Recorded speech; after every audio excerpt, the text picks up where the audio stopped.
Hey guys, tonight we begin with the often overlooked reality of ancient Egyptian pharaohs. While their golden masks and monumental tombs suggest lives of absolute power and luxury, the truth is, being a pharaoh seriously sucked. So, before we dive into the demanding and often perilous history of these iconic rulers, take a moment to like the video and subscribe if you enjoy our content. And tell us in the comments where you're watching from and what time it is. It's always a joy to see how many people from around the world are ready for this journey.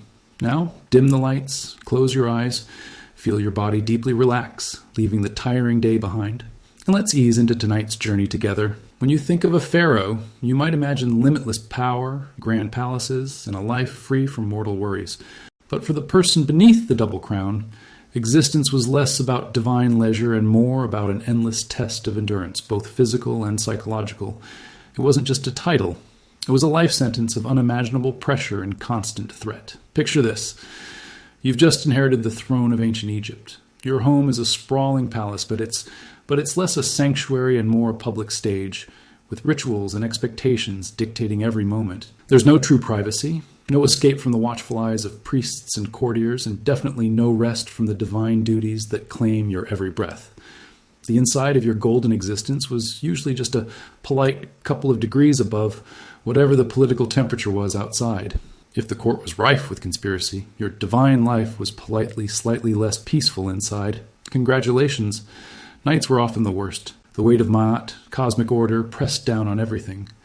The whispers of court intrigue were like unseen vipers, and the burden of ensuring a prosperous flood, a bountiful harvest, and the very stability of the cosmos sputtered pathetically, doing its best, but mostly just resting squarely on your shoulders. As we drift further into the past, let's allow our minds to paint a picture of the land that shaped these enigmatic rulers. Ancient Egypt, the very cradle of civilization, was itself a realm woven from profound paradoxes. It was a place of breathtaking, vibrant life, yet constantly shadowed by the stark, unforgiving embrace of death, a landscape of unparalleled beauty where the fertile ribbon of the Nile carved its way through vast, golden deserts. Imagine, if you will, the gentle caress of the desert wind, carrying the scent of dust and distant blossoms, a constant hum against the silence. Picture the brilliant, relentless sun beating down, transforming the sands into shimmering waves of gold, while the sky above, an impossibly deep blue, stretches endlessly. This was the backdrop for a civilization that reached for the stars, yet remained utterly grounded in the soil and the rhythm of a single river, the Nile. It wasn't merely a river, it was the pulsing artery of Egypt, a divine gift that defied the surrounding desolation. Each year, its predictable life-giving flood brought renewal, depositing rich, dark silt that fertilized the land, transforming barrenness into bounty. It was the source of food, water, and transport, a lifeline without which ancient Egypt could simply not exist. For the pharaoh, understanding and managing the Nile's cycles was not just a practical duty, it was a sacred charge, a direct command from the gods to ensure the prosperity of their people. The delicate balance between a perfect flood and a devastating one meant the difference between feast and famine, between stability and chaos. This immense responsibility was a constant weight, a silent prayer on the lips of every ruler. But beyond the verdant banks of the Nile lay the deserts, silent, vast, and eternal. These weren't empty spaces, they were formidable barriers, offering both protection from invaders and a stark reminder of humanity's smallness. Here, the elements reigned supreme, unyielding and indifferent. Life in ancient Egypt, even for the most powerful, was a daily negotiation with nature's raw power. The scorching heat, the swirling sandstorms, the scarcity of water away from the river, these were realities that shaped the physical endurance and resilience required of everyone, including the pharaoh. There was a constant interplay between the miraculous fertility of the river valley and the omnipresent threat of the wilderness that surrounded it, a duality that mirrored the pharaoh's own existence. Society itself was a towering pyramid, with the pharaoh at its absolute zenith.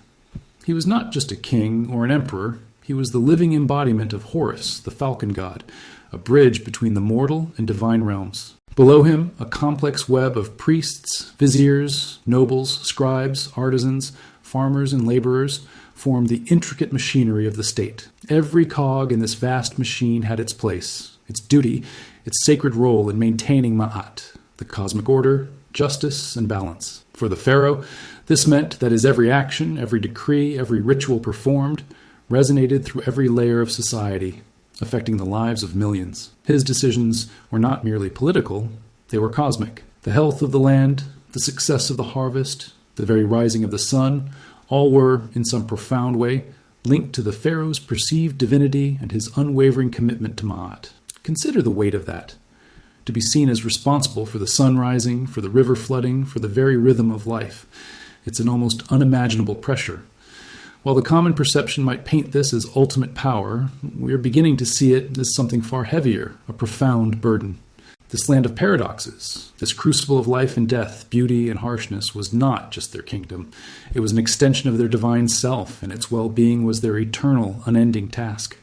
The daily rhythms of this ancient world were slow, deliberate, and deeply tied to the sun's passage and the Nile's flow. There was a profound connection to the earth, a reverence for cycles that we, in our modern fast-paced world, can barely fathom. Yet, beneath this tranquil surface, the gears of a complex administration ground ceaselessly. Granaries had to be managed, taxes collected, justice administered, and temples maintained. All of this fell under the watchful eye and ultimate authority of the Pharaoh. His divine status did not exempt him from these practical, often mundane, yet utterly crucial tasks.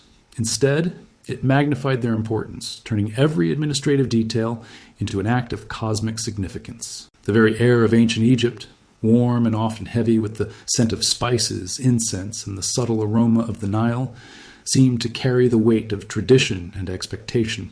Every stone laid, every hieroglyph carved, every prayer uttered, was part of a grand tapestry designed to endure for eternity. And at the heart of this tapestry, central to its very existence, was the Pharaoh, tasked with weaving its threads day after day, year after year, until his own thread ran out. It was a role that demanded everything, from the quiet strength of leadership to the constant, weary performance of divinity.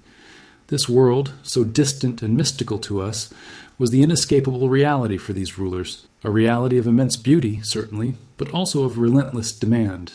A land where life flourished under the harsh sun, but only through constant, monumental effort. A paradox, indeed, of power and profound servitude. And this profound servitude, this inherent burden, is what we will continue to explore as we journey deeper into the life of the Pharaoh.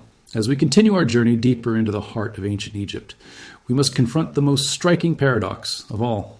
The very foundation of the Pharaoh's power was also the source of their deepest suffering.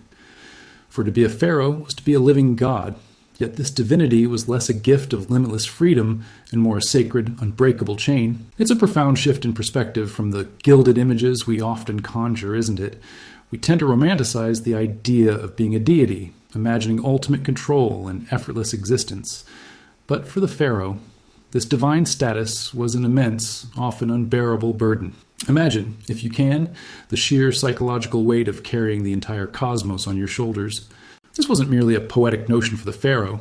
It was the chilling, inescapable reality of Ma'at, the divine principle of truth, justice, balance, and cosmic order that governed every aspect of the universe. The Pharaoh was believed to be the chief maintainer of Ma'at, the living human link between the turbulent earthly realm and the serene, ordered heavens. Their existence was a constant, intricate dance with cosmic forces. If Ma'at faltered, if the Pharaoh somehow failed in their duties, the sun might not rise, the life-giving Nile might not flood, and chaos, known as Isfet, would descend upon Egypt, devouring everything. This was the ultimate fear, the constant, silent terror that underpinned every decision, every ritual, every breath. To live with such an omnipresent threat, knowing that the well-being of millions, and indeed the very rhythm of existence, hinged on your unwavering perfection, is a pressure that transcends any modern leadership role. From the moment they awoke until they finally found a moment's rest, the Pharaoh was entangled in an intricate web of religious obligations that demanded their absolute focus. These weren't optional ceremonies to be performed at leisure.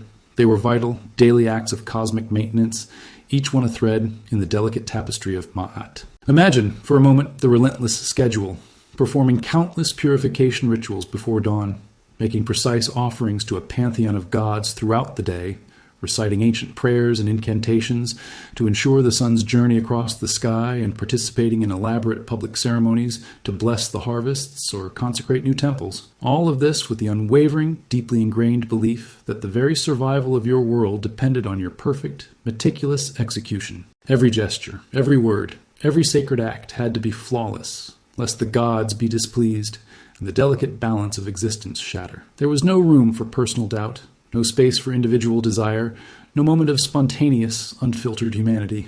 The Pharaoh was not their own person. They were a living conduit, a divine instrument bound by centuries of tradition, prophecy, and the perceived will of a multitude of powerful deities. Their life was a continuous performance, a sacred role from which there was no escape, no backstage to simply be themselves. This constant performance, this internal suppression of self, must have led to a profound sense of isolation, a loneliness that few mortals could ever truly comprehend. They were at once the most revered and perhaps the most psychologically imprisoned individual in all of Egypt. They carried the weight of the collective spiritual burden for an entire civilization, a burden that would crush any ordinary human being. This profound lack of personal agency, hidden beneath the glittering facade of absolute power, created a unique and often crushing psychological burden. It's easy for us to look back and see the grandeur, the gold, the monumental constructions, and assume a life of pure privilege. But delve deeper, and you find a soul perhaps yearning for a moment of quiet and unburdened breath. How does one maintain an image of eternal strength when battling personal illness, as we will explore later?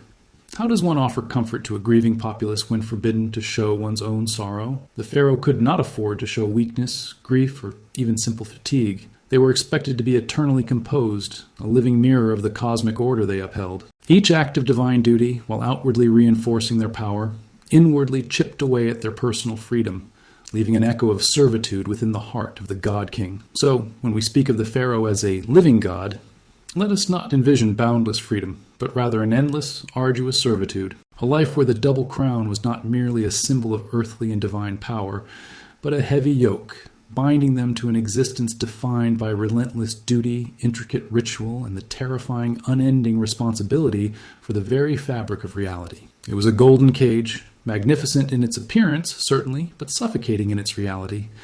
A life where every waking moment was dictated by ancient prophecies and divine expectations, leaving little room for the individual. This, our friends, is where the sucked truly begins to emerge. Not in the absence of power, but in the overwhelming, soul-crushing weight of divine expectation. And we continue to unravel this paradox, understanding that the glory was often just a mask for the profound, silent struggle beneath. We continue to unravel this paradox, understanding that the glory was often just a mask for the profound, silent struggle beneath.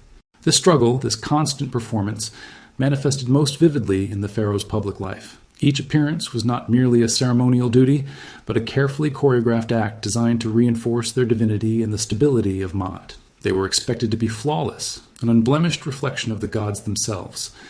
Imagine the sheer mental strain of never being allowed an unguarded moment, a spontaneous reaction, or a genuine expression of fatigue or personal distress. Every smile, every gesture, every intonation had to be precisely measured, conveying eternal strength and unwavering confidence, even when inner turmoil or national crisis threatened to unravel everything. Consider the Sed Festival, for instance. A jubilee celebrated after 30 years of rule and then every 3 years thereafter. It was a rigorous, physically demanding reenactment of the Pharaoh's coronation, a symbolic rejuvenation of their divine powers. The Pharaoh, often advanced in age, would have to perform rituals of running, demonstrating their virility and capacity to continue ruling. They would preside over elaborate ceremonies involving vast processions, intricate sacrifices, and countless prayers. This was not a passive role. It was an active, exhausting performance designed to prove to both gods and mortals that their connection to the divine was still potent, still vital. What if the Pharaoh felt unwell? What if their aging body ached? There was no option for rest, no room for error. The cosmic order literally depended on this display of unwavering vitality. The public spectacle was paramount, an unyielding demand for perfection that left no space for the human beneath the crown. And beyond these grand festivals, there were the daily appearances in the court, at temple dedications, or when addressing petitions. The Pharaoh's image was meticulously maintained. Perfect posture, serene expression, robes of linen precisely folded. They were never just a person. They were a symbol, a living statue. This constant projection of infallibility meant that personal crises, perhaps the illness of a child, the loss of a loved one, or even a profound personal doubt, had to be meticulously hidden behind the divine facade. We can only speculate on the inner world of a pharaoh, forced to mourn in silence, to suffer privately, while publicly embodying perfect, unshakable serenity. This emotional suppression must have been a crushing burden, isolating them from genuine human connection and empathy. It's in these moments, perhaps, that the true loneliness of command becomes most palpable. Surrounded by thousands, yet utterly alone, their closest advisors, their family members, even their queens, could never truly see them as merely human, because their role demanded otherwise. To acknowledge the Pharaoh as just a person, vulnerable and fallible, would undermine the very foundation of the state, the belief in Ma'at, and the Pharaoh's unique connection to the gods. So they lived in a gilded cage of their own divinity, forever separated by a veil of sacred expectation. Imagine the quiet despair of needing a confidant, a true friend, someone to simply understand the weight, and realizing such a luxury was impossible for a living god. This isn't to say they lacked love or personal relationships within their families, but even those were often colored by political necessity and divine hierarchy. A pharaoh's marriage, for example, was rarely just about personal affection. It was a strategic alliance, a means to secure succession, and often involved royal siblings to maintain the purity of the divine bloodline. Every personal choice carried implications for the entire kingdom, eliminating the possibility of a truly private, unburdened existence. Their very identity was fused with their role, making any separation between the person and the god almost impossible. The burden of Ma'at was not just a philosophical concept. It was a daily, minute-by-minute demand for flawless execution. If a drought struck, if a famine threatened, if an enemy encroached upon the borders, the pharaoh was held ultimately responsible, not just by their people, but by the cosmic order itself. They were the one who had failed to appease the gods, who had allowed Isfet, chaos, to creep into the land. This immense pressure meant every administrative detail, every ritual performed, every prayer offered, was charged with existential significance. The simple act of signing a decree or overseeing a granary inspection became an act of maintaining cosmic balance, magnifying the mental and emotional toll to an almost unbearable degree. So, when we consider the pharaoh, let us look beyond the glittering gold and monumental stones, beyond the serene painted faces. Let us try to glimpse the human being trapped within that divine role, bearing the incomprehensible weight of an entire universe on their shoulders, a life of constant public scrutiny, unyielding ritualistic demands, and the profound, isolating loneliness of being seen as a god, yet knowing themselves to be merely mortal. This part of their existence, this unrelenting burden of divine perfection, was truly a prison of the soul, a fundamental reason why, for all their power, it profoundly sucked to be a pharaoh. As we gently pull back the veil on the pharaoh's divine burden, we step into an even earlier chapter of their existence, a time often romanticized, yet fraught with peril, their early life and the challenging path to ascension. If the double crown was a burden, then the path to wearing it was often a crown of thorns, sharp with ambition, rivalry, and the ever-present shadow of danger. We might imagine a royal childhood filled with endless luxuries and carefree days, but the reality for a future pharaoh was a relentless, high-stakes preparation for a life of ultimate responsibility, a preparation that began almost from birth. From their earliest years, a royal child destined for the throne was not simply educated, they were forged. Their upbringing was an exacting regimen designed to create a ruler capable of embodying Ma'at and governing a vast empire. Imagine, if you will, a childhood devoid of typical youthful freedoms. Instead, their days were meticulously structured, filled with lessons in hieroglyphic writing, mathematics, astronomy, and military strategy. They were tutored by the wisest scribes, priests, and generals, absorbing ancient texts, laws, and the intricate rituals that would define their adult life. Every lesson, every exercise, every moment was a deliberate step towards preparing them for a role that demanded intellectual prowess, strategic thinking, and an unwavering understanding of their divine destiny. The pressure to excel, to absorb and master all this knowledge must have been immense, knowing that the future of Egypt, in many ways, rested on their shoulders even before they truly understood the concept. Yet this rigorous education was only one facet of the challenge. The path to the throne was rarely a smooth, guaranteed procession. Even within the gilded walls of the royal palace, dangers lurked in the form of political machinations and bitter rivalries. The royal court was often a viper's nest of ambitious viziers, powerful priests, and perhaps most perilously, competing siblings or other royal relatives. While primogeniture, the right of the firstborn son, was generally favored, it was by no means an absolute law.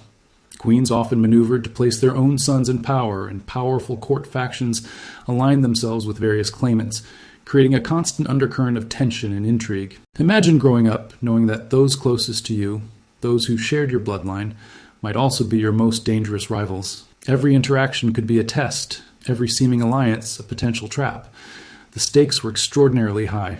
The throne of Egypt was the ultimate prize, promising immense power and eternal glory, but also inviting the most ruthless and desperate actions from those who coveted it. History whispers tales of princes mysteriously disappearing, or of court officials falling ill under suspicious circumstances. While overt assassinations might have been rare or carefully concealed, the constant threat of poisoning, of a political coup, or of being subtly undermined was a very real part of growing up in the royal household. A young heir had to be not only educated and capable, but also supremely cautious, politically astute, and able to discern friend from foe in a world where loyalty was often fleeting and conditional. This environment of pervasive danger and intense competition undoubtedly took a profound psychological toll. A child or a young adult in such a position would have learned quickly to trust few, to observe constantly, and to guard their true thoughts and feelings. The innocence of youth would have been quickly stripped away, replaced by a hardened pragmatism and an acute awareness of mortality and vulnerability. They might have yearned for a normal life, for genuine connections free from ulterior motives, but such a yearning would have been a dangerous weakness, something to be suppressed.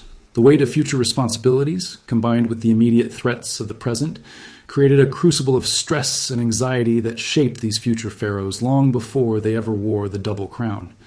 They were living prophecies, yes, but also targets, navigating a perilous maze where one wrong step could mean not just losing the throne, but losing everything. This hidden struggle, far from the public eye, was the true apprenticeship for power, a silent daily battle for survival and supremacy. We've explored the demanding crucible of a future pharaoh's education and the omnipresent threat of political maneuvering within the court. Let us now consider further what this meant in practice, extending this perilous journey into specific realities that hammered home the precariousness of their path to power. The golden scepter often passed to a child, sometimes a mere boy or girl, requiring powerful regents and advisors to guide the kingdom. Imagine being placed on the throne at an age when most children are still playing simple games, yet finding yourself the symbolic head of a vast empire. Your every move, every decision, dictated by a council of elders whose own ambitions might subtly, or not so subtly, conflict with your best interests, or the stability of the realm. For instance, the young Tutankhamun, who ascended to the throne as a child, was largely a puppet in the hands of powerful advisors like Ai and Horemheb. His divine status did not grant him true autonomy. Instead, it made him a valuable pawn, a vessel through which others wielded power. His early life, though ostensibly one of privilege, was surely shadowed by the constant pressure to conform, to perform, and to survive in a court where loyalty was a shifting sand dune. He would have been forced to navigate intricate alliances and potential betrayals, always under the watchful eyes of those who both served and sought to control him. This early exposure to the cutthroat nature of power, to the constant need for vigilance, would have instilled a profound sense of isolation and distrust, transforming youthful innocence into a hardened, strategic mind long before he reached true adulthood. Succession was seldom a simple, clear-cut affair. While the eldest son of the great royal wife was often the preferred heir, ancient Egyptian history is replete with instances of contested successions, usurpations, and complex power struggles. Queens, sometimes acting as regents, might rule for years, or even decades, consolidating power for their own lineage, as was the case with Hatshepsut, who famously ruled as a pharaoh in her own right, blurring the lines of traditional male succession. Such scenarios meant that even a recognized heir could face years of battling for their rightful place, proving their worth and eliminating rivals, sometimes through less than honorable means. The throne was not simply handed over. It was often seized, held, and defended with relentless determination against both internal and external threats. Consider the immense psychological toll this environment would inflict. To be constantly evaluating intentions, to see potential threats in every shadow, to understand that even your own family members could become adversaries in the relentless pursuit of power. This wasn't merely a backdrop of historical drama. It was the daily, lived reality. A young royal would learn to mask true feelings, to present an unshakable facade, and to engage in subtle power plays from a tender age. The glamour of royalty was often a thin veneer over a brutal struggle for survival and dominance, a constant game of chess played with human lives. The luxurious palaces, the rich garments, the servants catering to every whim. These were the outward comforts of a gilded cage, providing little solace for a mind constantly on guard against betrayal, a heart yearning for genuine connection but finding only strategic alliances. Imagine for a moment being in their place, knowing that every single person around you had a vested interest, that their loyalty was contingent on your power, and that a single misstep could lead to your undoing. Every meal could be suspect, every gift a potential trap. The smiles of courtiers might conceal daggers, and even your closest advisors could be secretly plotting your downfall or the rise of a rival. This pervasive sense of danger, this constant need to be strategically alert, meant that true peace, true relaxation, was a rare and fleeting luxury. The crown of thorns was not just a metaphor for the burdens of rule. It was a literal description of the sharp, unseen pricks of anxiety, fear, and suspicion that accompanied the Pharaoh from their earliest days, shaping them into a formidable, yet profoundly isolated leader. This intense, often brutal apprenticeship was a fundamental part of why being a pharaoh, even before fully assuming the mantle, profoundly sucked. It was a life of eternal vigilance, a constant battle not just for power, but for survival itself, right from the very beginning. Now, as we move beyond the perilous path to the throne, let us gently pull back the heavy linen curtains on the pharaoh's daily existence. A life lived not in the ease of leisure, but under the constant, unyielding weight of the double crown. If ascending to power was a crown of thorns, then the daily wearing of that crown was a never-ending test of endurance.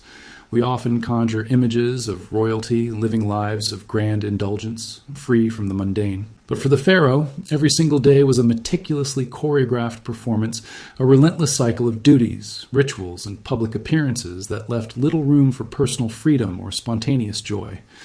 Imagine the dawn breaking over the Nile, painting the eastern sky in hues of rose and gold. For us, perhaps, a moment of peaceful waking. For the pharaoh, it signaled the immediate commencement of a complex series of rituals. The elaborate process of dressing, for instance, was far more than simply donning clothes. It was a sacred act, transforming the mortal body into a divine vessel.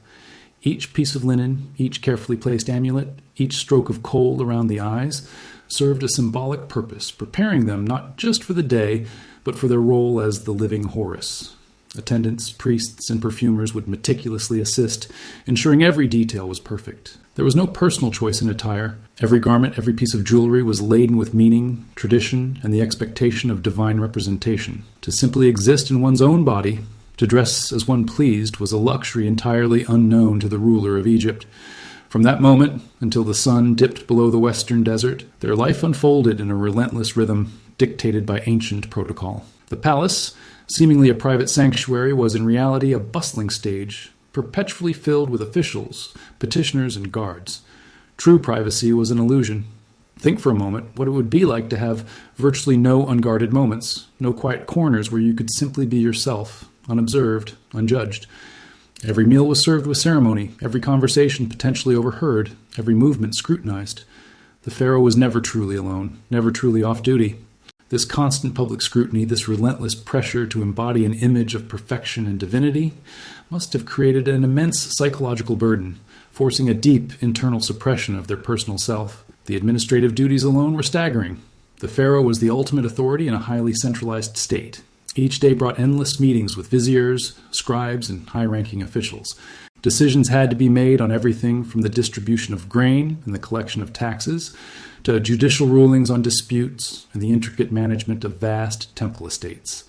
Imagine the sheer volume of scrolls, reports, and petitions that would cross their desk, each one requiring careful consideration and a decisive judgment.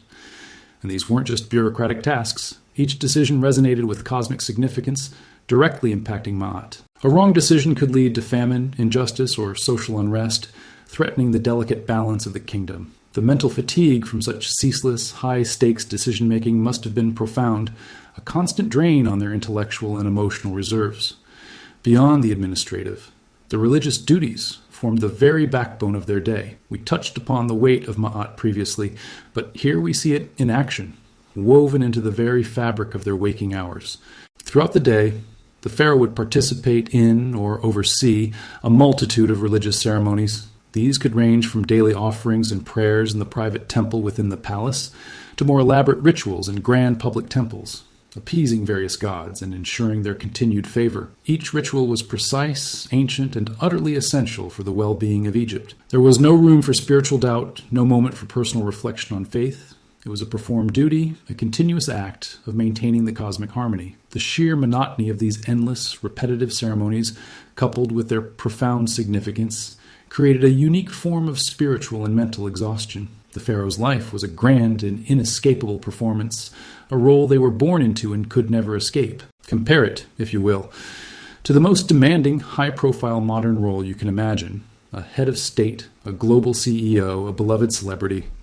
Yet multiply the lack of privacy, the ceremonial demands, and the existential weight by a factor of 10, and you begin to grasp the reality. Unlike a modern leader who might retreat to a private home or take a vacation, the pharaoh was perpetually on call, perpetually observed, forever embodying the divine. This continuous performance, this profound lack of personal space, privacy, and true leisure, was a defining characteristic of their existence. It was a life of supreme authority, yes, but also one of supreme restriction, a gilded cage built from sacred duty and public expectation.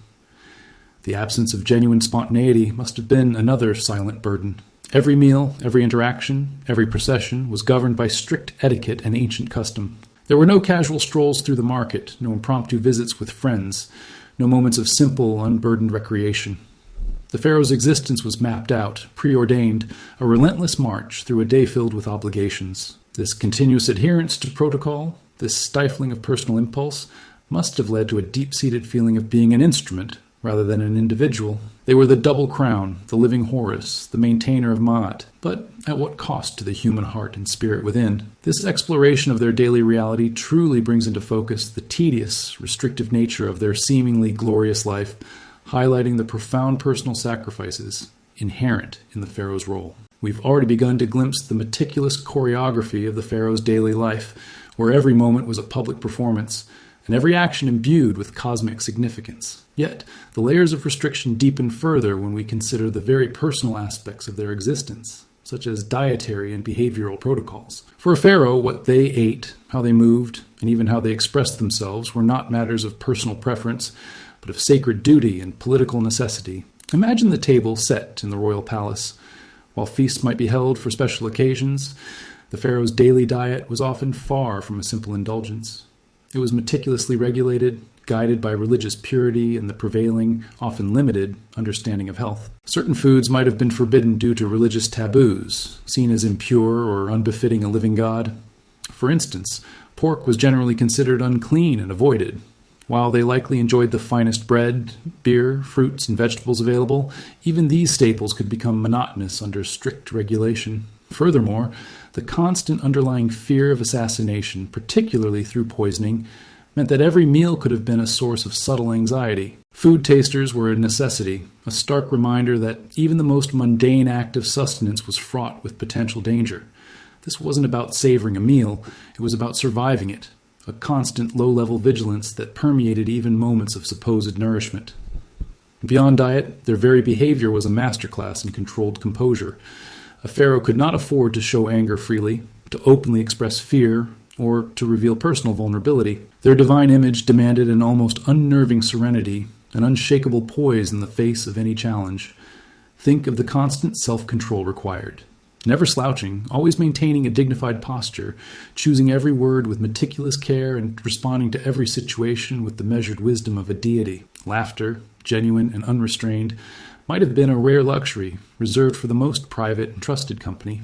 If such company truly existed, this perpetual performance, this suppression of natural human emotions, built an invisible wall between the pharaoh and the world, contributing to that profound loneliness of command we discussed earlier. It was a life lived under a microscope, where the slightest deviation from the expected divine demeanor could be interpreted as weakness, a breach in Ma'at, or an invitation for dissent. And then there was the sheer overwhelming volume of decisions. The pharaoh was not merely a figurehead. They were the central nervous system of a complex civilization. Their day was filled with a cascade of critical judgments. On one hand, there were the life-sustaining practicalities, managing the vast granaries to ensure adequate food supply for the entire populace, directing the construction and maintenance of irrigation canals, vital for agricultural prosperity, and overseeing the allocation of resources for public works. These seemingly administrative tasks carried immense weight, as a failure to manage them effectively could lead to famine, disease, and widespread unrest, a direct challenge to the pharaoh's ability to maintain Ma'at. On the other hand, their role extended to the grand, strategic, and geopolitical. The pharaoh was the supreme commander of the army, responsible for leading military campaigns, defending Egypt's extensive borders, and negotiating treaties with neighboring kingdoms. Imagine the strategic burden of planning a campaign, weighing the lives of thousands of soldiers against the security of the realm, and carrying the ultimate responsibility for victory or defeat. They were also the chief justice, the final arbiter in legal disputes, listening to petitions and dispensing decrees that shaped the lives of countless citizens. Every one of these decisions, from the minutiae of daily administration to the gravitas of war and peace, had to be made with a profound awareness of its consequences, both earthly and cosmic. This was a mental and emotional marathon, day after day, year after year. Through all this, the pharaoh had to maintain their divine facade, never letting the immense pressure crack the carefully constructed image of infallibility. How did they reconcile their human struggles, their exhaustion, their fears, their personal sorrows, with the unyielding expectation of being a living God? The truth is, they couldn't publicly. The facade was absolute. It was a constant internal battle, a private war fought behind the serene eyes painted on their monuments. This relentless performance, this suppression of their authentic self for the sake of divine duty and state stability, was perhaps one of the most significant and profound personal sacrifices inherent in the pharaoh's role. It's a powerful reminder that even the most elevated positions can be the most restrictive, demonstrating once again why, despite all its glory, it truly sucked to be a pharaoh. This continuous burden of flawless conduct, of strategic decision-making on an unimaginable scale, and the constant psychological toll of maintaining a divine persona paints a vivid picture of a life that was anything but leisurely. It was a life of overwhelming responsibility, where every personal impulse was sacrificed for the grand, unrelenting demands of the throne. A life where the double crown, far from being a symbol of effortless power, was a tangible, crushing weight pressing down on every waking moment. And as we continue our journey, we will see how these profound pressures manifested even in the pharaoh's physical well-being, proving that even a god was vulnerable to the harsh realities of their world. We've seen the mental and emotional strain, the sheer volume of demands that pressed down on a pharaoh. But even as they bore the weight of the cosmos on their shoulders, there was another, perhaps more insidious, battle they waged daily, the relentless war against the frailties of the human body itself. For all their divine status, their golden sarcophagi, and their grand pronouncements, pharaohs were profoundly, inescapably mortal. And in ancient Egypt, mortality often came accompanied by a litany of afflictions that made even the most powerful ruler vulnerable to the sun's wrath and other less poetic forms of suffering. It's a sobering thought, isn't it? To be revered as a living god, yet to grapple with the same agonizing fevers, the same debilitating pains, the same terrifying uncertainties of illness that plagued the humblest peasant. Ancient Egypt, for all its sophistication in architecture and art, was a challenging environment for human health. The scorching heat, the ever-present flies and mosquitoes, and the constant proximity to the teeming, often unsanitary waters of the Nile created a breeding ground for countless diseases. From debilitating parasitic infections like schistosomiasis, carried by freshwater snails, to widespread gastrointestinal ailments caused by contaminated water, and epidemic diseases such as smallpox and tuberculosis, the ancient Egyptians lived in a world where good health was a precious, fleeting gift, even for royalty. Medical knowledge, while advanced for its time, was still rudimentary by modern standards. Ancient Egyptian physicians were skilled in setting broken bones and performing basic surgery, and they possessed an extensive pharmacopoeia of herbal remedies. They even had specialists for different ailments, some of the earliest doctors in history. Yet their understanding of the true causes of disease was limited, often intertwined with magic, superstition, and the belief that illness was a punishment from the gods or the work of malevolent spirits. Imagine the pharaoh, suffering from a racking cough or searing fever, relying on treatments that combined practical remedies with incantations and offerings to deities. The efficacy of such treatments was, at best, inconsistent, and often little more than a desperate prayer in the face of relentless suffering. And here lies another stark contradiction in the pharaoh's life. Their divine status offered no immunity. In fact, certain royal practices may have even exacerbated their vulnerability, Consider the imperative to maintain a pure bloodline, which often led to inbreeding within the royal family. While intended to preserve their divine connection and legitimacy, this practice frequently resulted in genetic vulnerabilities and congenital defects that weakened successive generations. Historical analyses of mummies and skeletal remains have revealed evidence of club feet, scoliosis, and other inherited conditions that would have caused significant discomfort and disability, even for a ruler. These physical imperfections, often hidden beneath elaborate regalia and projected images of perfection, underscore the profound humanity of these god kings. Furthermore, the royal diet, though seemingly lavish, may have contributed to specific health issues. While the common folk subsisted on a largely plant-based diet, pharaohs and the elite often consumed a richer diet, including more meat, honey, and processed breads. The presence of refined carbohydrates and sugars, combined with perhaps less varied fresh produce than expected, could have contributed to a range of issues, particularly dental problems. Grinding grain with stone often left grit in the flour, which wore down teeth and caused painful abscesses. The consumption of sugary foods could also accelerate tooth decay. Imagine being the divine ruler of Egypt, yet suffering from a persistent, agonizing toothache, with only rudimentary and often painful dental procedures available. The constant, throbbing pain, an unwelcome companion to divine responsibility, would have been a profoundly human and profoundly miserable experience. So, beneath the opulent robes and the ceremonial regalia, the pharaoh's body was a battleground, constantly assailed by the same pathogens and environmental stressors that afflicted their subjects. Their elevated status did not shield them. If anything, certain aspects of their royal life, from inbreeding to dietary habits, sometimes rendered them even more susceptible. This stark reality, this vulnerability to the indignities of physical suffering, serves as a powerful reminder that the pharaoh, for all their perceived divinity, was fundamentally human, a human being struggling against the relentless tide of ancient ailments, often with limited medical recourse, bearing their pain in silence, while maintaining an outward appearance of unshakable, godly perfection. This makes the burden of the double crown all the heavier, all the more isolating, and truly begins to highlight the intimate, personal reasons why, even in their physical being, it often sucked to be a pharaoh. As we continue to delve into the physical realities that shadowed the pharaoh's existence, let us focus more closely on the specific afflictions that plagued these divine rulers, often leaving them in states of discomfort, pain, and profound vulnerability. Even with the finest physicians and the most elaborate incantations, the body of a pharaoh was undeniably mortal, susceptible to the same indignities of illness that afflicted their humblest peasant, sometimes even more so. We touched upon dental issues, but let us truly consider the agony. Mummies of pharaohs, through modern analysis, reveal a prevalence of severe dental disease. Imagine the constant, throbbing pain of dental abscesses, the relentless ache of worn teeth, or the sharp agony of an exposed nerve. The staple diet, rich and coarse breads made from stone-ground flour, meant that even the most carefully prepared food contained abrasive grit, slowly but surely wearing down enamel.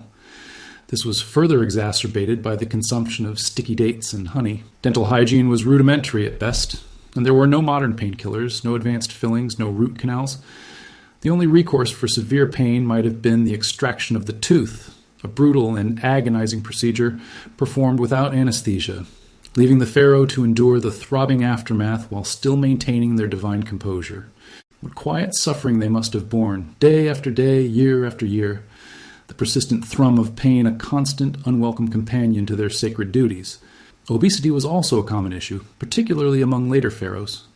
With an abundance of rich food, little physical labor, and the expectation of a sedentary, ceremonial lifestyle, many rulers developed significant weight problems. This, in turn, could lead to a host of related health complications, including diabetes, heart disease, and joint problems.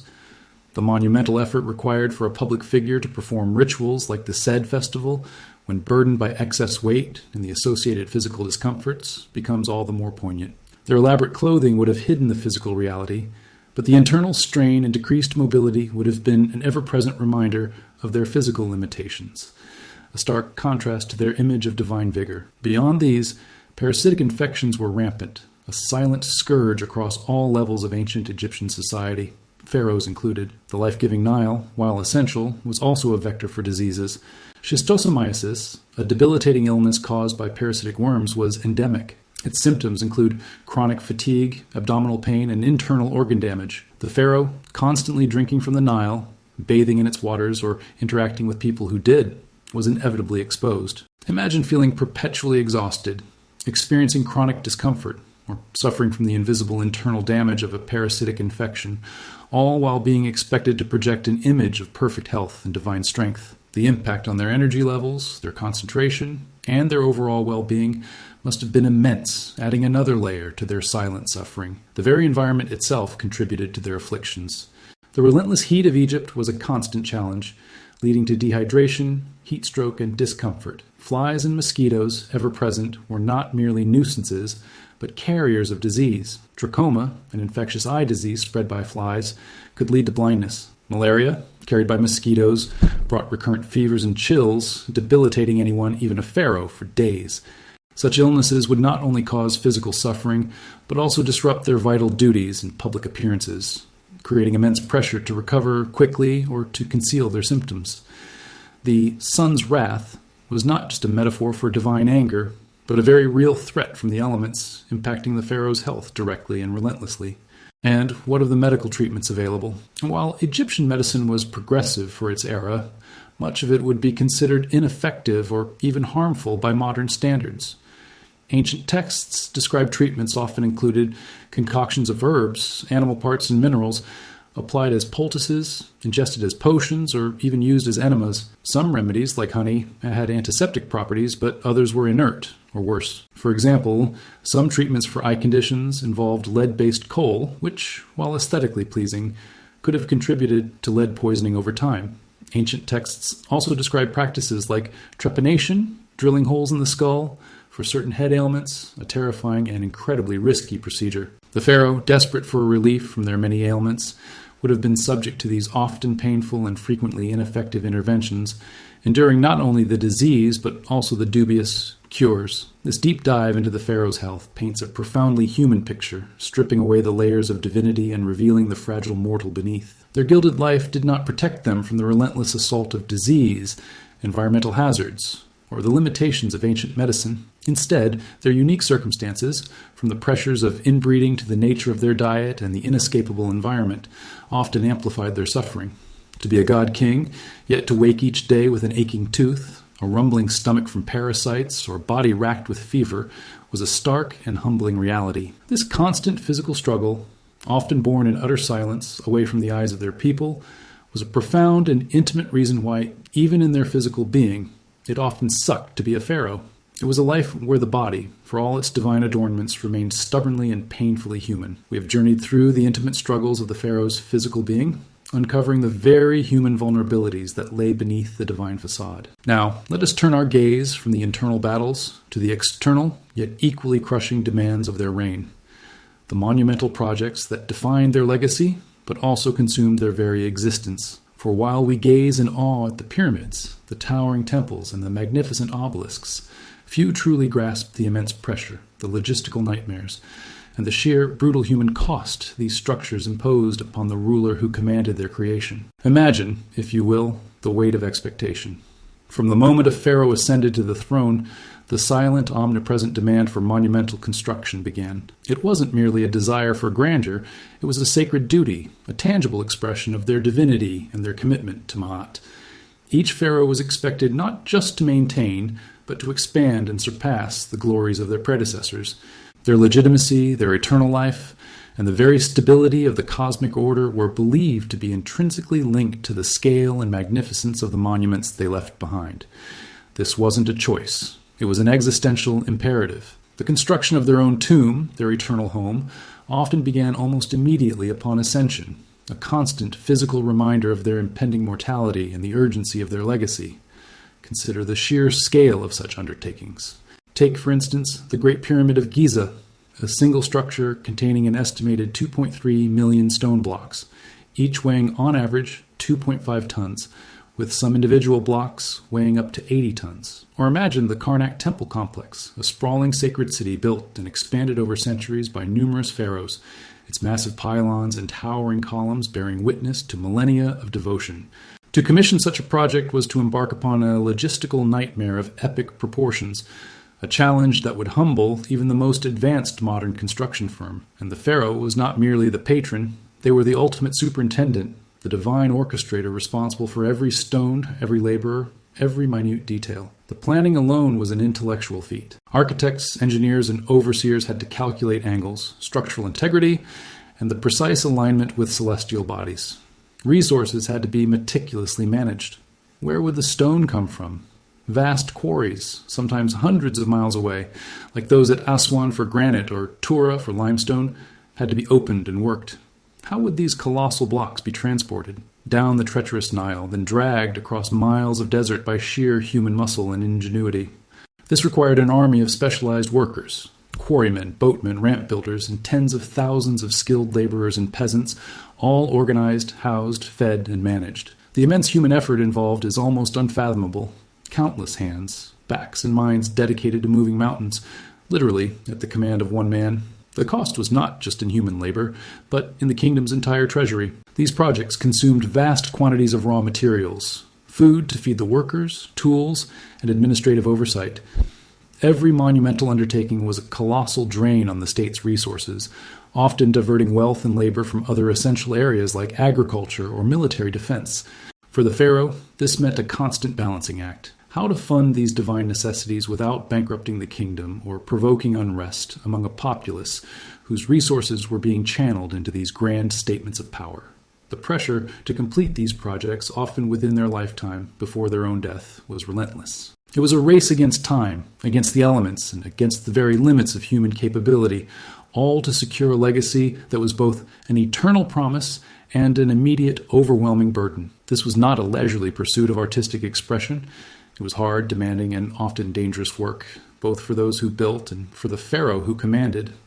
The grandiosity of the final structure often belies the immense suffering and relentless effort that went into its creation. It was a testament to power, yes, but also a stark symbol of the pharaoh's profound servitude to the demands of legacy and the unforgiving, tangible weight of their divine role.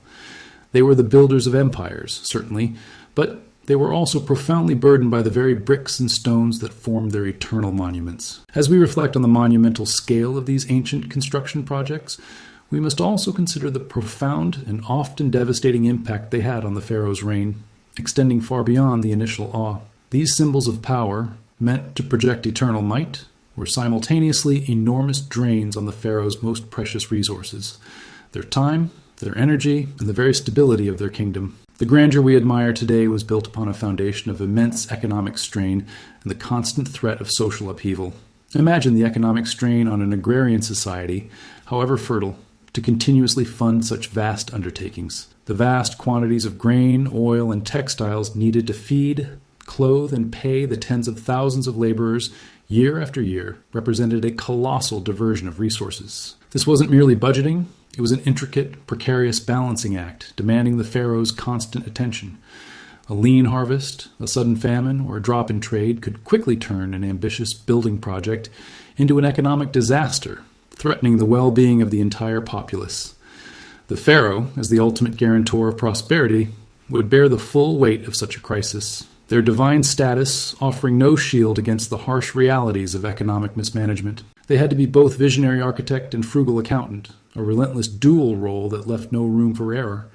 And with such immense projects came the ever-present shadow of potential worker unrest. While many laborers were paid and fed, working in rotating shifts during the Nile's flood season, the sheer scale of the work, the demanding conditions, and the occasional shortages of supplies could easily ignite discontent. The thousands of men toiling under the relentless sun, moving colossal stones with primitive tools, were a powerful force. A single grievance, if left unaddressed, could escalate into a full-blown rebellion, threatening not just the project, but the pharaoh's authority itself. History shows us instances of worker strikes, even in ancient Egypt, demonstrating that even the most powerful ruler was not immune to the demands of their people. The pharaoh was therefore not only a commander, but also a constant negotiator, a paternal figure whose responsibility it was to ensure the delicate balance of labor and reward, always mindful of the simmering tensions that could boil over. The management of this vast human endeavor was a burden of constant vigilance,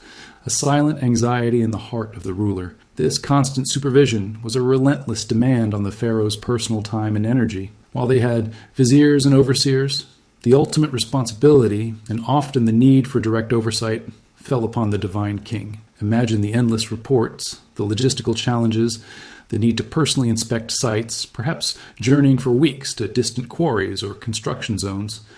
Each visit would have involved elaborate ceremonies, public addresses, and detailed consultations, draining the pharaoh's energy and diverting them from other critical duties. This wasn't just about giving orders, it was about embodying authority, providing inspiration, and troubleshooting immense problems in person. The sheer physical and mental exhaustion from such vast undertakings would have been profound, adding to the already heavy burden of daily life and divine duties. Their personal well-being was secondary to the grand narrative of their eternal legacy. Ultimately, these monumental projects, intended to immortalize the pharaoh and secure their place in the afterlife, often became burdens that weighed heavily on their mortal existence. They were a constant testament to their power, certainly, but also to their profound servitude to the demands of legacy and the unforgiving, tangible weight of their divine role. Each massive stone laid, each towering column erected, was a step towards eternity, but also a step deeper into exhaustion, economic strain, and the silent anxiety of maintaining order against overwhelming odds. The very foundations of their eternal glory were built on the sweat and toil, and sometimes the quiet suffering of both their subjects and themselves. This profound investment of self, of kingdom, and of precious time into these colossal endeavors stands as a powerful testament to why, for all the gleaming gold and enduring stone, it profoundly sucked to be a pharaoh. It was a life lived under the shadow of eternal expectation, where even the grandest achievements came at an immense, personal, and often exhausting cost. This enduring paradox, where the symbols of ultimate power became the instruments of overwhelming burden, is a thread that weaves through every aspect of the pharaoh's existence. From the internal battles of health to the external struggles of monumental creation, their life was a continuous negotiation with the impossible. And, as we continue our journey, we will explore even more of these unseen struggles, revealing the hidden dangers that lurked in the very heart of their court and beyond their borders. We have journeyed through the intimate struggles of the pharaoh's physical being, the monumental demands of their construction projects, and the relentless burdens of their divine role. Yet, even as they grappled with these visible challenges, a more insidious threat often lurked much closer to the royal person within the very heart of the palace itself. We turn now to the treacherous world of ancient Egyptian court politics, a hidden serpent in the sand where whispers could be daggers and ambition a deadly poison. For the pharaoh, surrounded by seeming loyalty, the greatest dangers often came not from distant enemies, but from those who served or pretended to serve right by their side. Imagine ruling an empire, yet having to constantly scan the faces around you, searching for the glint of ambition, the subtle shift of allegiance, or the hidden motive behind a polite smile. The pharaoh was at the apex of a towering social structure, but this very height made them a tempting target. Beneath them, a complex web of powerful officials. The vizier, essentially the prime minister, the high priests, guardians of immense wealth and spiritual influence, the military commanders, controlling the kingdom's armed might, and even members of their own sprawling royal family, all vied for influence, power, and the pharaoh's favor. Each of these individuals represented a potential node of conspiracy, a faction that could be swayed, or a rival seeking to subtly undermine the divine ruler. The court was a theater of masks, where true intentions were rarely displayed openly. Instead, the game of power was played through subtle manipulation, strategic alliances, carefully spread rumors, and veiled accusations. A rival vizier might subtly question the competence of a colleague during a private audience. A high priest might hint at divine displeasure concerning a rival's actions. These were not direct challenges, but insidious currents that could slowly erode trust, plant seeds of doubt in the pharaoh's mind, and ultimately lead to a rival's downfall. For the pharaoh, discerning the truth amidst such a dense fog of intrigue required an extraordinary level of political astuteness and an unshakable inner compass. Every piece of advice, every recommendation had to be carefully weighed, not just for its wisdom, but for the hidden agenda it might conceal. This created an environment of pervasive distrust, a constant need for vigilance that permeated the pharaoh's entire existence. Even within their private chambers, surrounded by trusted servants and family, the possibility of betrayal was a silent, ever-present threat. History, though often sanitized in official records, hints at the brutal realities. The most famous example, perhaps, is the harem conspiracy against Rameses III. Here, a secondary queen, T, conspired with court officials and members of the harem to assassinate the pharaoh and place her son, Pentawere, on the throne. Though the conspiracy was ultimately uncovered and brutally suppressed, it serves as a chilling testament to the internal dangers that could threaten even the most powerful ruler. Imagine the shock, the profound sense of betrayal of realizing that those closest to you, those within your own household, were plotting your demise. Such plots, whether successful or not, would have left an indelible mark on the pharaoh's psyche. The knowledge that their life and the stability of the entire kingdom could be shattered by an act of treachery from within must have been an immense psychological burden. How does one truly relax, truly trust, when every face could potentially hide a serpent in the sand? The opulent palace, with its grand halls and private chambers, became less a sanctuary and more a gilded cage, where the most dangerous predators were often the ones wearing the most refined expressions. The pharaoh was the ultimate arbiter, the supreme authority, but also the ultimate target. Their life was a continuous performance of power, but behind the serene facade lay a mind perpetually alert, a spirit perhaps weary from the constant internal battles. This was not the simple, clear-cut warfare of armies on a battlefield. It was a silent war of wits and wills, fought in the shadows of the court, where the weapons were whispers and the stakes were the throne itself. The necessity of maintaining absolute control, and predicting and neutralizing threats before they materialized, was a relentless task, amplifying the isolation and the profound sense of being perpetually on guard. This internal struggle, often unseen by the populace, made the pharaoh's position inherently insecure and dangerous, revealing yet another profound layer to the burdens of their divine rule. The glory was undeniable, yes, but so too was the constant gnawing anxiety of betrayal. It was a life where paranoia was not a weakness, but a necessary survival instinct, and where true peace of mind was a luxury rarely afforded to the one who wore the double crown. The serpent in the sand was not just a desert creature, it was a metaphor for the pervasive, hidden threats that made the heart of the pharaoh's reign profoundly, perpetually challenging, ensuring that even in the midst of absolute power, it truly sucked to be a pharaoh. While the internal serpent of court intrigue constantly coiled, a more visible, yet equally relentless array of threats often emerged from beyond Egypt's shimmering borders.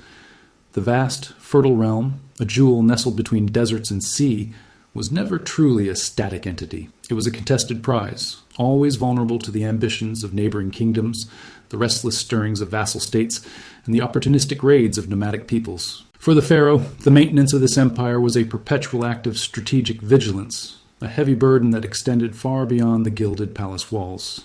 As the living Horus, the pharaoh was not merely the ceremonial head of state, but the supreme commander of Egypt's formidable army. This wasn't a distant, delegated role. It meant not only strategic oversight from the palace, but often personal leadership on the battlefield. Imagine the immense weight of leading tens of thousands of soldiers into brutal combat, knowing that the very fate of your beloved nation and the lives of countless individuals rested on your strategic genius and your perceived divine favor. Pharaohs like the mighty Thutmose III, known to history as the Napoleon of Egypt, spearheaded numerous campaigns, enduring grueling marches across vast, unforgiving deserts, facing fierce enemy resistance and making life-or-death decisions in the blistering heat of battle. These were not abstract political maneuvers. They were physically demanding, personally risky endeavors, taxing both mind and body to their absolute limits. The pharaoh was frequently, if not always, present on the front lines, or at least strategically positioned near the heart of the conflict. While not necessarily engaging in hand-to-hand combat themselves, their presence was absolutely essential for maintaining the morale of their troops and embodying the divine endorsement of their cause.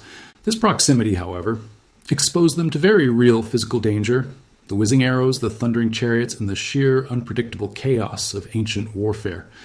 Think of the quiet terror before a major engagement, the gnawing anxiety of a surprise ambush, or the profound sorrow of witnessing the loss of your own soldiers, knowing you bear the ultimate responsibility. Such experiences, far from the glorified depictions and temple reliefs, must have deeply scarred the psyche of even the most hardened ruler, eroding any illusion of personal safety or detachment. Beyond the roar of battle, the pharaoh also served as Egypt's chief diplomat, navigating a complex web of international relations.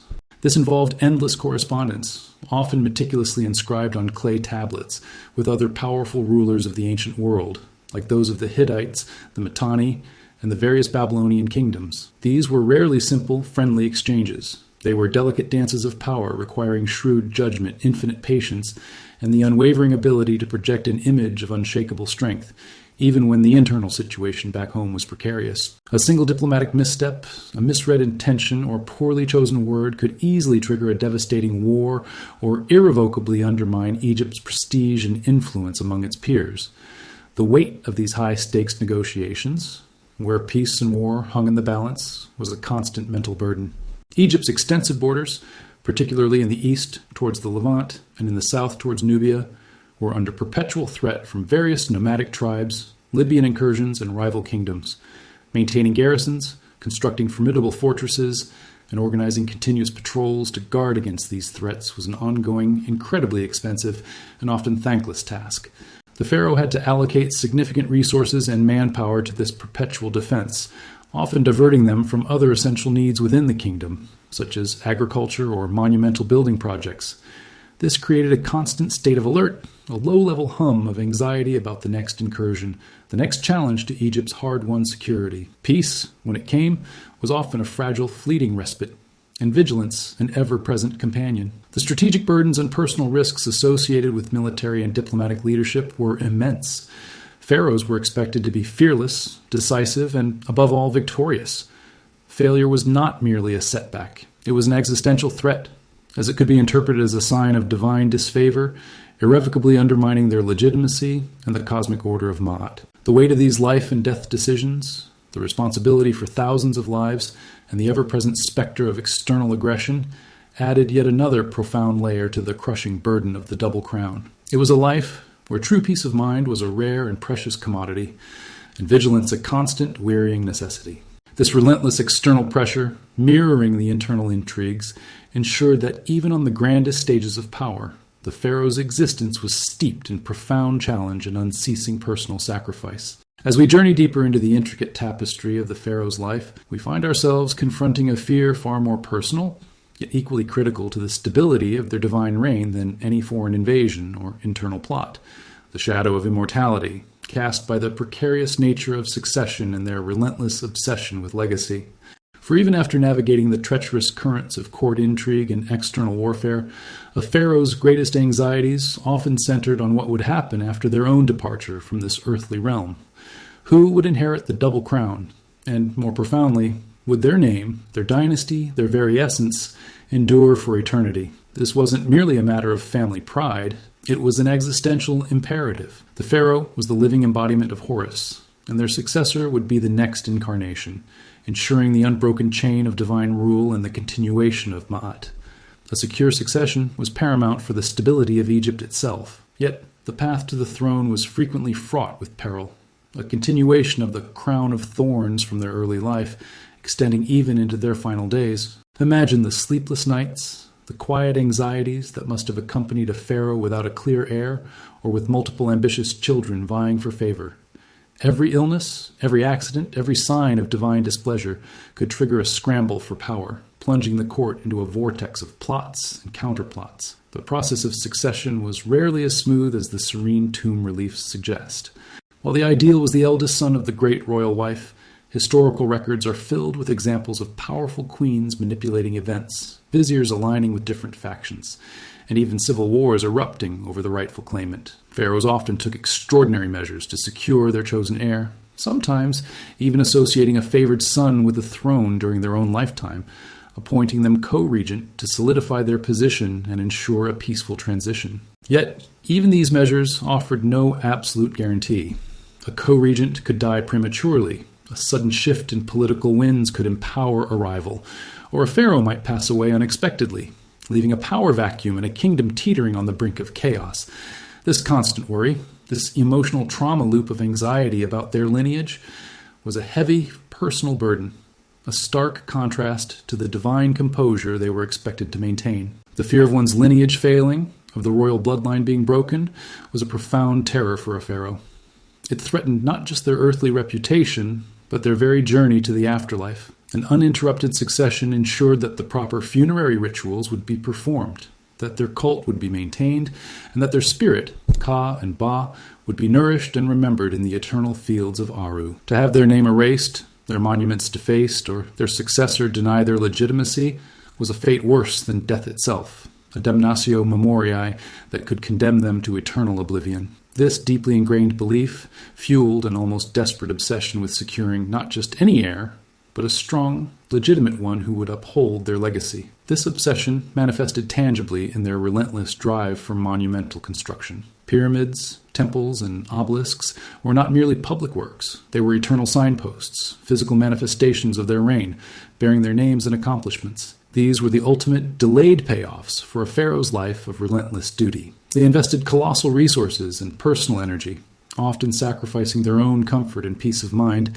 into projects whose true impact and endurance would only be realized after their death. Their belief in their own immortality, a form of confirmation bias, drove them to these monumental efforts, convinced that these structures would literally cement their place in the cosmos. Every meticulously carved hieroglyph, every towering stone block, was a desperate plea for remembrance, a safeguard against the terrifying prospect of being forgotten by gods and mortals alike. The pharaoh's name, inscribed on every monument within every temple, was more than just an identifier. It was a living entity, a vessel for their spirit. To have one's cartouche chipped away or usurped by a successor was to suffer a spiritual death, a severing of their connection to eternity. This explains the ferocious determination with which some pharaohs sought to obliterate the memories of their predecessors or rivals, as Akhenaten attempted with the cult of Amun, or Hatshepsut's image was later systematically defaced by Thutmose III. It was a brutal form of posthumous warfare, a battle for eternal recognition fought with chisels and political decrees. The pharaoh, therefore, was not only worried about their own survival, but the survival of their very memory, their essence, for all time. This personal anguish, this deep-seated fear of oblivion, combined with the strategic imperative to maintain a stable dynasty, created a unique form of pressure. A pharaoh might engage in multiple marriages, not for love, but for the desperate hope of producing a male heir. They might adopt or designate an unlikely successor if no suitable natural one emerged. Every move was calculated, every decision weighted by the twin concerns of earthly stability and eternal remembrance. The personal well-being of the pharaoh was often entirely secondary to this grand, overarching goal of securing succession and cementing an immortal legacy. They lived in the long shadow of death, striving to defy its finality through the continuity of their line and the permanence of their stone monuments. This constant push and pull between their mortal fragility and their divine mandate for eternal legacy created an unparalleled psychological burden. They were not merely rulers, they were custodians of time itself, responsible for extending their divine presence far beyond their mortal coil. This profound struggle, this personal anguish for enduring relevance and the continuity of their name, stands as a poignant testament to why, for all the promises of immortality, it profoundly sucked to be a pharaoh. Their very drive for eternal glory became a source of immediate earthly suffering and unrelenting anxiety, a shadow that stretched from their cradle to their elaborate tomb. And it is this final, ultimate journey that awaits us next, as we consider the elaborate preparations for death itself. We have journeyed together through the golden sands and shadowed halls of ancient Egypt, peeling back the layers of myth and majesty to reveal the profound, often crushing reality of being a pharaoh. From the very moment of their divine anointing, a life of immense pressure began, often at a tender age. We explored how their godlike status was less a gift of limitless freedom and more a sacred servitude, binding them to an endless cycle of meticulous rituals, cosmic responsibilities, and the terrifying weight of maintaining Ma'at, the very balance of the universe. Every breath was a duty, every public act a meticulously choreographed performance, leaving precious little room for the authentic human spirit to simply exist beneath the glittering double crown. We witnessed the perilous crown of thorns they wore even from childhood, a path riddled with treacherous court intrigues, bitter sibling rivalries, and the constant chilling threat of assassination or overthrow on their arduous ascent to power. Their days, far from being filled with leisure, were a relentless marathon of administrative duties, endless public appearances, and complex ceremonial obligations, where true privacy was an illusion and personal freedom a forgotten dream. Imagine the continuous physical toll, the strict dietary restrictions, the constant vigilance against illness in an age of limited medical knowledge, the agonizing discomfort of dental issues, and the silent suffering from prevalent parasitic infections. The pharaoh, despite their unparalleled opulence and divine pronouncements, was profoundly mortal, a fragile human body constantly battling the harsh realities and endemic diseases of a challenging world. We then gazed upon the monumental projects, those awe-inspiring pyramids, towering temples, and magnificent obelisks that were meant to secure their eternal legacy. Yet we understood how these very symbols of power simultaneously drain the kingdom's precious resources and consume the pharaoh's mortal existence with logistical nightmares, the immense human cost of labor, and the ever-present threat of worker unrest.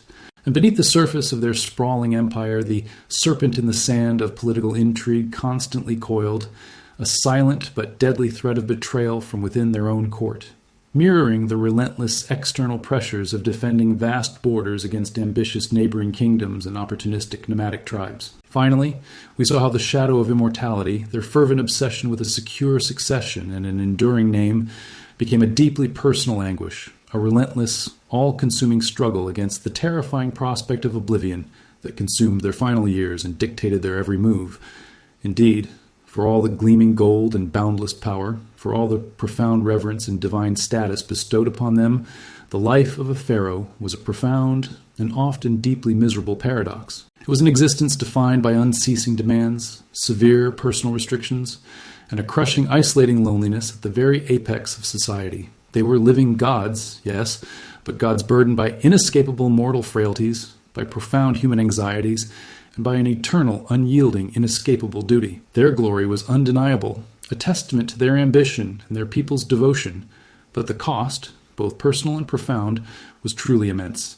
It truly deeply sucked to be a pharaoh. As our immersive journey through their ancient world gently draws to a close, let us take a moment to reflect on the lingering echoes of their monumental struggle. Perhaps, in their story, in the grand sweep of their ambitions and the intimate scale of their suffering, we find a quiet, humbling reminder of the fleeting nature of even the greatest earthly power and the enduring truth that true serenity and peace often lie not in absolute control or eternal fame, but in acceptance, understanding, and the quiet beauty of the present moment. Let the burdens of their distant past gently fade from your mind, and allow your own spirit to find deep rest and tranquil stillness. If this journey into the Pharaoh's untold realities has resonated with you, if it has offered you a new, compassionate perspective on the true nature of ancient power and human vulnerability, I invite you to share your deepest insight in the comments below. What aspect of the Pharaoh's profound burden surprised you the most tonight? Let your words be a shared moment of quiet reflection, a silent declaration of what you've learned and understood on our journey together. And if you found a measure of calm, intrigue, and gentle understanding in our exploration tonight, consider offering a soft like to this video. Your simple, kind gesture is not for us, but because when you do, it helps this calming journey of historical insight reach more people who might be seeking understanding, a peaceful escape from the day's worries, or simply a moment of serene contemplation. Your act of kindness helps others discover this shared space for quiet reflection and learning. If you wish to continue exploring the hidden truths of history, to unravel more paradoxical tales from the past, and to join our growing community of curious minds who seek deeper meaning and tranquil learning, I warmly invite you to subscribe to the channel. It's more than just a click. It's a gentle commitment to your own journey of discovery and well-being, a quiet promise to nourish your mind with narratives that comfort, enlighten, and ultimately help you find peace. Now, as the ancient sands settle, as the echoes of Pharaoh's past gently fade into the profound quiet of the night, I encourage you to close your eyes, breathe deeply and evenly, and allow these rich reflections to guide you towards a truly restful, restorative sleep. Let the wisdom gleaned from their arduous lives gently remind us that true peace, true understanding, often begins quietly within. Thank you for joining us on this remarkable reflective journey. May your night be filled with serenity, profound peace, and the deepest rest you deserve.